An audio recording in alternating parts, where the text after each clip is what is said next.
the family of a Japanese man who died by suicide.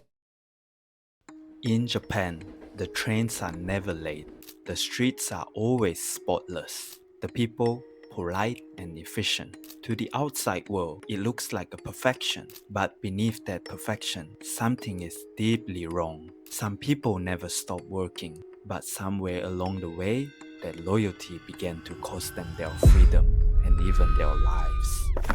This is the story of Japan's deadly work culture.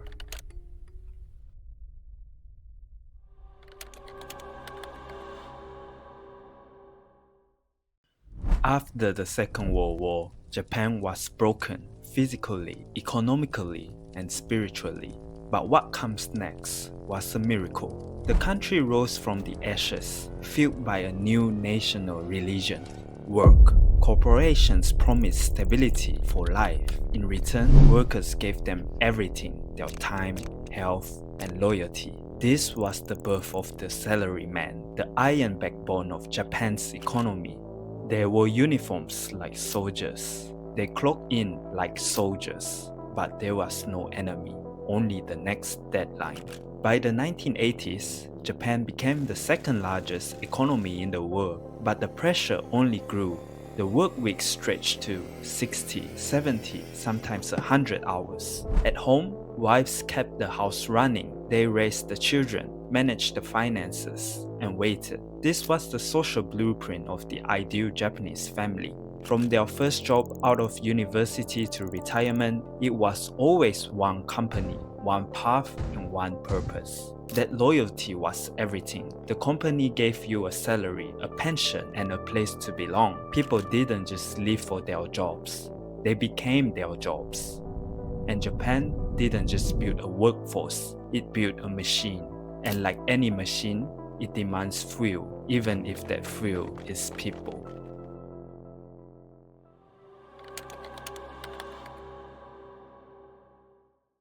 In 2013, Miwa Sado, a 31-year-old reporter from NHK, passed due to overwork. She had worked over 159 hours of overtime in a single month. 159 hours. She worked herself into the ground until her body could no longer keep up. Her death was ruled Karoshi. Miwa's story is not unique. Every year, many people die from overwork, but many of them remain nameless.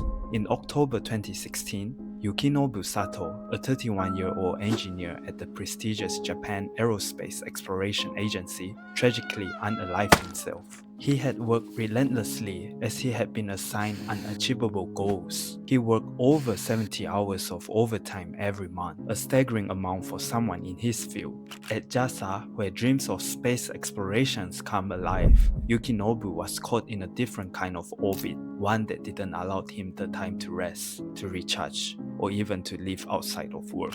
His colleagues spoke of his dedication, his passion, but none of that could save him from the culture that demanded sacrifices, not just of time, but also his life.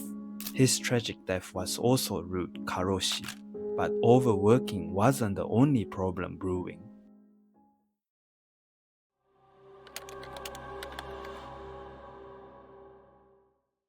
The typical Japanese workday doesn't just end when you clock out. It's followed by a new kind of pressure, a pressure called Nomikai, or you may call it social gathering. But Nomikai isn't your average social gathering. It's a ritual. In Japan, Nomikais are expected. It's more than socializing. It's about maintaining harmony. And if you don't participate, if you don't drink, you risk breaking this harmony. Nomikais doesn't just end there. There are nijikais, where the group moves to a karaoke bar for like an after party. Here, the mood gets looser. People sing, joke around, and drop the polite facade. This is often seen as a chance to blow off steam and bond on a more emotional level. But even here, there's a social hierarchy. People may still feel pressured to perform or stay even if they are exhausted. And some even go as far to have a sanjikai, a second after party. In these moments, the pressures aren't just felt at work, they bleed into our personal lives. Nomikais is a way to bond with co-workers, but it's also a place to maintain the social order. Not attending doesn't just mean missing out. It can mean becoming an outsider, subtly pushed aside in meetings, whispered around our backs, and passed over promotions. Joining Nomikais will help you keep that harmony, and you might go home with a smile, but inside, you're drained. And tomorrow, it starts again, not because you want to, but because you're expected to. That's not social gathering, that's discipline.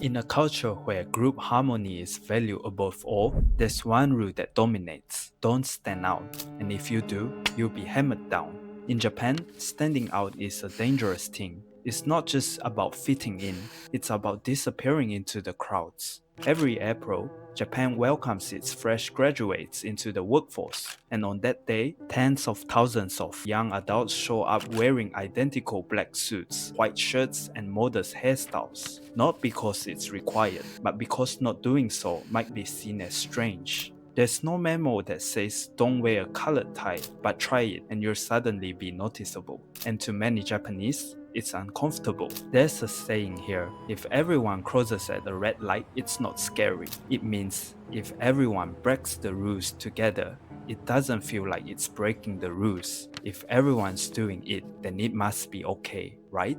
No.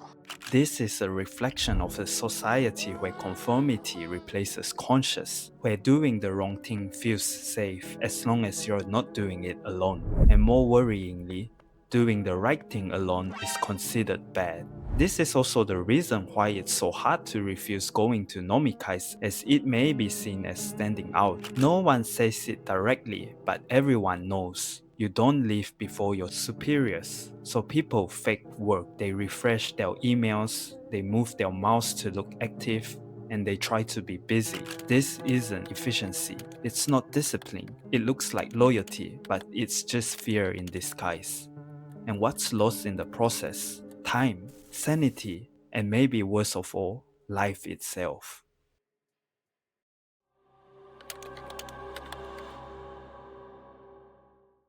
Every month, your paycheck arrives, and every month, a part of it disappears. Pension, insurance, taxes, these are all compulsory in Japan.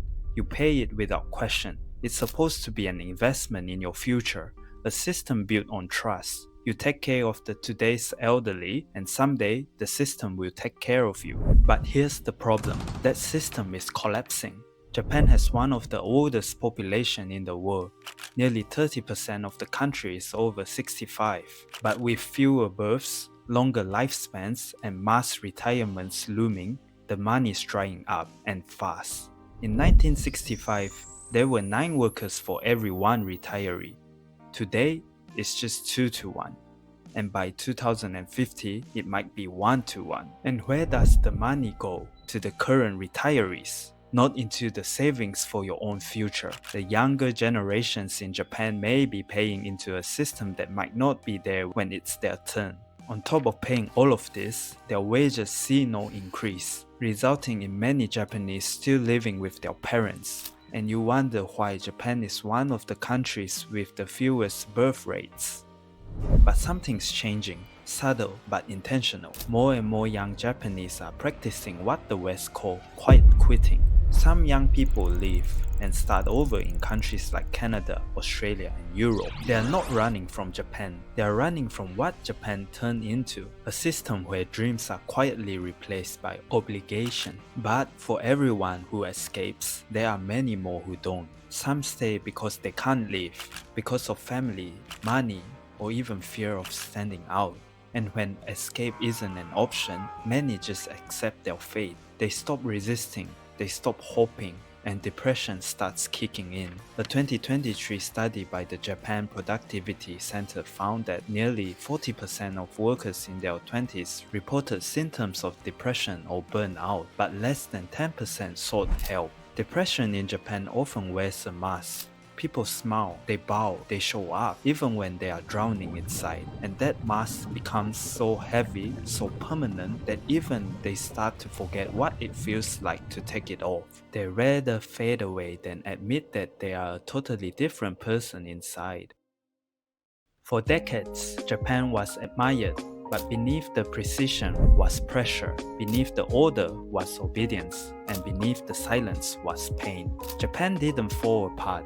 It kept going. The machine kept running, even as the people inside it began to break. Japan's not alone. Around the world, especially Asia, more and more people are getting depressed and overworked. If a job takes your life, your joy, your future, was it even worth it? Hopefully things will get better for all of us. If you're suffering from depression, please seek help before it's too late. It's not a sign that you're weak. Sometimes we just need someone to listen. So if there's something bothering you, share it in the comments. Who knows, it might help you feel better. And always remember, you're worth it. And as always, have a great one.